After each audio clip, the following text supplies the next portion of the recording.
நீ வந்து தண்ணி கூட அடி ஜெயிச்சிடலாம், நீ சிகரெட் வேணா அடி ஜெயிக்கலாம். ஆனா பொண்ணுங்க பின்னாடி நீ சுத்தின பொண்ணுங்கள்ட்ட பேசின பொண்ணுங்கள போன் பேசின பொண்ணுங்களை பத்தி யோசனாலே பெண்ணாலே பைத்தியமா போனவன் உண்டு, இங்க ஆண்களால பைத்தியமா ஆனவள் உண்டா. பெண்ணாலே காவி கட்டி நடந்தவன் உண்டு, இங்க ஆண்களால காவி கட்டி நடந்தவள் உண்டா. பெண்ணுக்கு தாஜ்மஹால் கட்டி வச்சாண்டா, எவளாச்சும் ஒரு செங்கல் நட்டு வச்சாளா.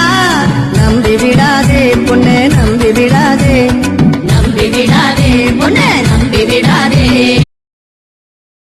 சிறப்பான தரமான சம்பவங்களை இனிமேதான் பார்க்க போறோம்.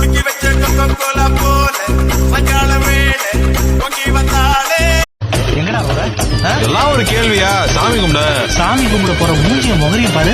ஏன் சார் நீங்க தான் சாமி கும்பிடணுமா? நாங்க சாமி கும்பிட கூடாதா? எங்களை ஒதுக்கியா வச்சிருக்கு? போங்க சார்.